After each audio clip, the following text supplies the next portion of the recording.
Hey everybody, welcome to another bedtime story.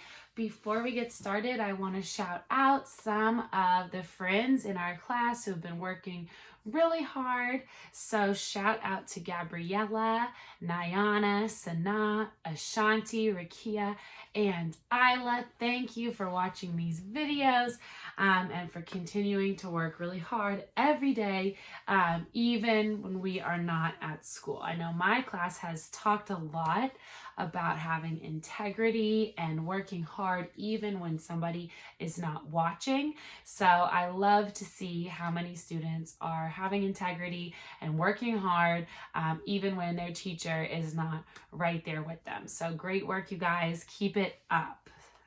For tonight, we are going to read Finding Winnie. This is the true story of the world's most famous bear. So this is actually a nonfiction story, and it is written by Lindsay Maddock and illustrated by Sophie Blackall. So we've talked about how sometimes you can still have a nonfiction story, so a true story, but you can still illustrate it with pictures that you are drawing. It doesn't always have to be a photograph for a nonfiction story. So, front cover, back cover, spine. We will open it up to our title page. Finding Winnie, the true story of the world's most famous bear. Could you tell me a story? Asked Cole. It's awfully late. It was long past dark and time to be asleep. What kind of story? You know, a true story. One about a bear. We cuddled up close. I'll do my best, I said.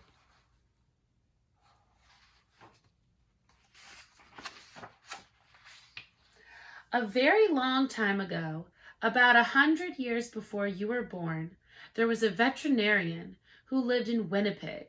His name was Harry Colburn. Remember, a veterinarian is somebody that takes care of animals, a doctor for animals. A vegetarian, said Cole. Bear doesn't like vegetables. A veterinarian, it means an animal doctor. I know that, Cole said. That's what I'm going to maybe be when I'm big. If a horse had the hiccups or a cow had a cough, Harry knew how to make them feel just right. Harry's hands were never cold, even in Winnipeg, where winters are so frosty that icicles grow on the insides of your nose. That was just the kind of doctor he was. But a day came when Harry had to say goodbye to Winnipeg. There was a war far, far away, beyond the end of the country and on the other side of the ocean. And he was going to help. He would be caring for the soldiers' horses. Harry rode east on a train full of other soldiers. He leaned his head against the window, watching the land scroll by, wondering what it would be like to be so far from home.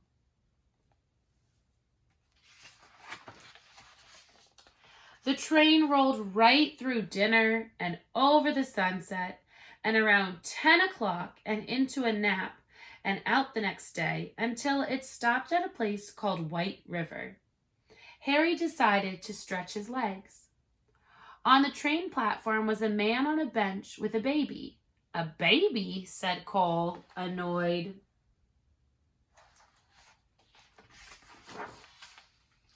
A baby bear, a cub. Harry stopped. It's not every day that you see a bear cub at a train station. That bear has lost its mother, he thought, and that man must be the trapper who got her. What do trappers do? Asked Cole. It's what trappers don't do. They don't raise bears. Raise them? You know, I said, love them.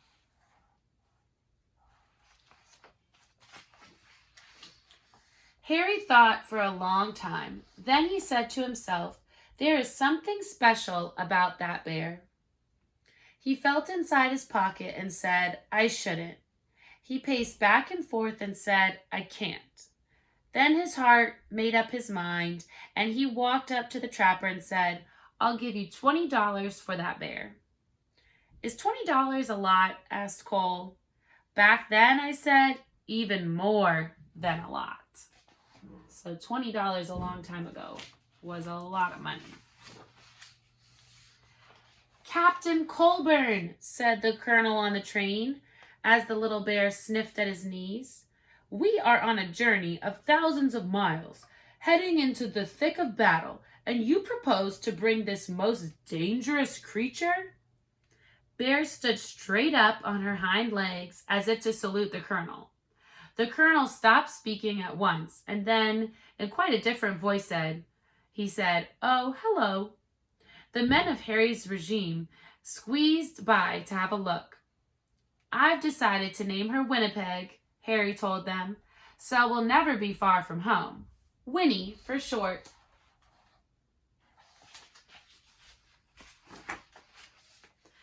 They had a very long way to travel, and they had already gone 3 or 4 feet when Winnie grew hungry.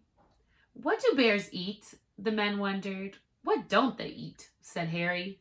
"Vegetables," Cole reminded me. "Winnie ate vegetables," I said. "She ate everything except onions." They brought her carrots and potatoes and apples and tomatoes and eggs and beans and bread, and a tin of fish and some slop in a dish, but Winnie was still hungry. "How about dessert?" said Harry, holding up a bottle of condensed milk. Taking the treat in her paws, Winnie lay on her back and hummed a happy song as she drank. The men roared. Look at how cute she is on that train. Harry and Winnie gathered with soldiers from all over Canada in the green fields of Valcartier. A whole city of tents had sprung up there. One was a hospital for horses where Harry went to work.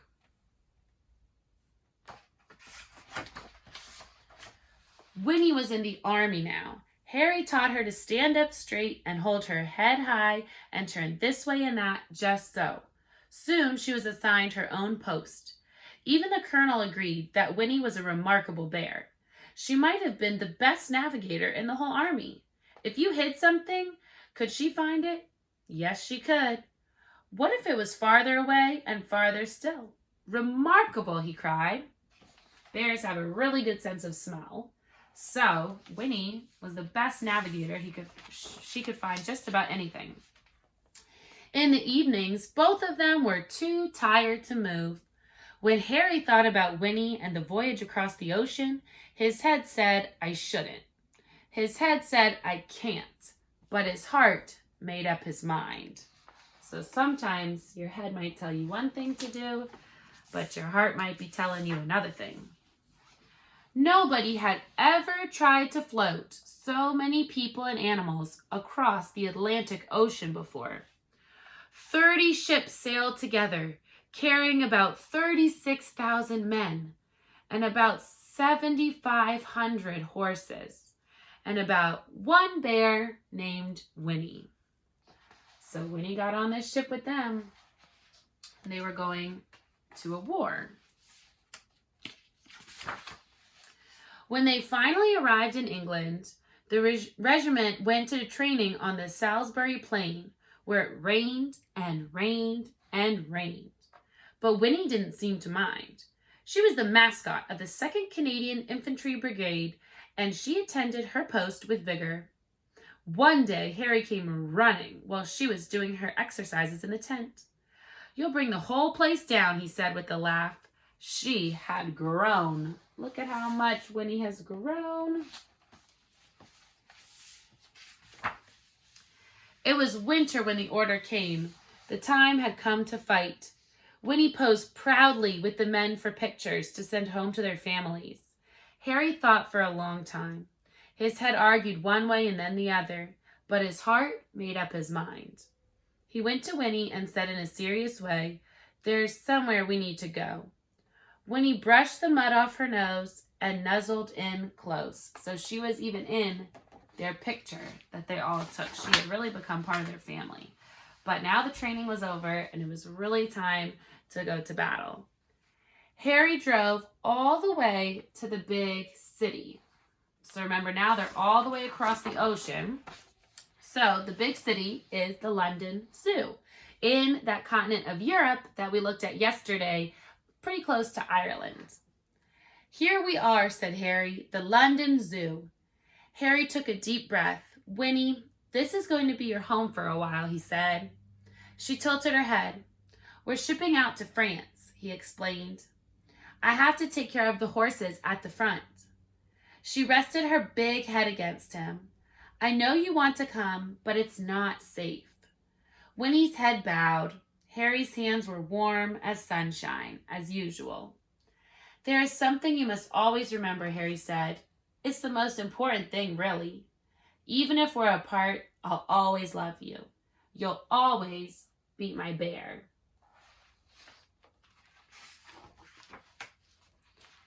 Is that the end? That's the end of Harry and Winnie's story, I said. But I don't want it to be over, said Cole.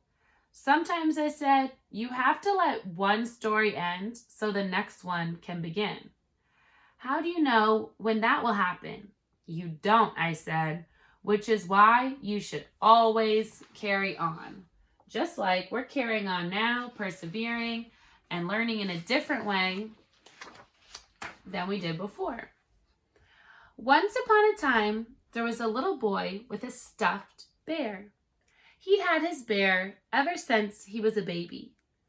Have you had anything ever since you were a baby? I used to have a favorite stuffed animal since I was a baby.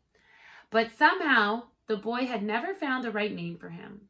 He tried Teddy and Edward and even Big Bear. One day, the boy went to visit the London Zoo with his father, and there was a bear, a real bear, on the terraces there. Right away, the boy thought, there is something special about that bear. Her name was Winnie. They became true friends. The boy was allowed to come right inside her enclosure to play. Oh my goodness, can you imagine going inside the bear enclosure at the zoo to play? Once the boy had found Winnie, he knew just what to call a stuffed bear. He named it Winnie the Pooh. And the boy was called Cole, said Cole. His name was Christopher Robin Milne.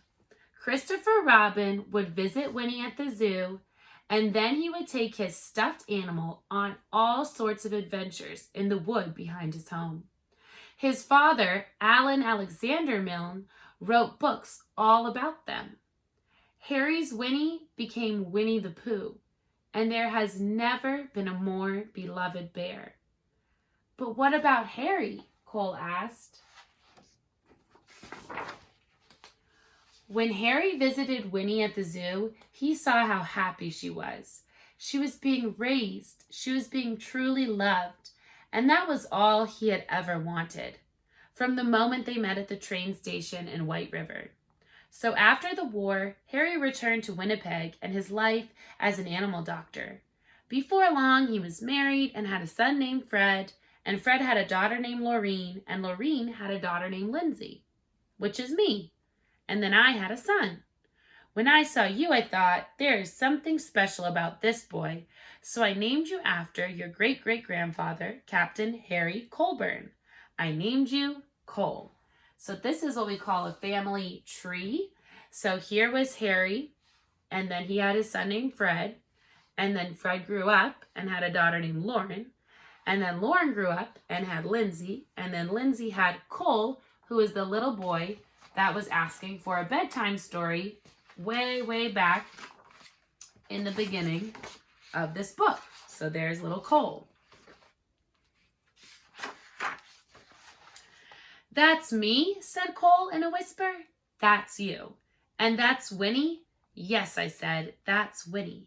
And it's all true? Sometimes the best stories are, I said. Cole's eyes grew big, and he said nothing for a long time. Then he hugged his own bear close and let out a yawn that reached far away and they both turned over and fell asleep. So this was a real nonfiction story. If you've ever watched Winnie the Pooh or read a book about Winnie the Pooh, Winnie was a real bear that lived in the London Zoo that Christopher Robin, that little boy, was a real little boy who he would come to play with. So because this is a nonfiction story, they have an album where they put some real pictures in it. So we can go through those. So this was Harry as a young soldier. So there's his real picture. And it says, Harry kept diaries throughout World War One. This was the diary from 1914, the first year of the war. The diary page from the day Harry found Winnie on August 24th, 1914, he wrote, "Bought bear, $20. So this is a real picture of his real diary. So the illustrator decided to draw pictures for the rest of the book because there weren't real pictures taken, but there were a few real pictures to show us. So 3 soldiers with Winnie at her post. So there's Winnie the bear, the real bear with the soldiers. Winnie and Harry have what appears to be a laugh and a snack. And there's the tents in the background, just like the illustrator drew. Harry and his fellow soldiers with their mascot, Winnie. So that was a real picture. There's Winnie the bear right there in the middle. How cool is that? This picture of Winnie and Harry inspired the statues that now stand in Winnipeg and London. And this is the statue that was unveiled in 1992. And if we turn, we see, let's see, did I miss a page? No. This photo was taken of Winnie and Christopher Robin in 1925 at the zoo after they became friends. Christopher Robin's father, A.A. Milne, watches them play from above. This official animal record card shows that Winnie began her stay at the London Zoo on December 9th, 1914. So this is who Winnie the Pooh is based off of, and that is the real-life Christopher Robin. And then Lindsay and Cole in 2013. We knew there was something special about this boy. So that was the true story about the real-life Winnie the Pooh. Thank you so much for listening, and we will see everybody back here for the morning message. Have a great night.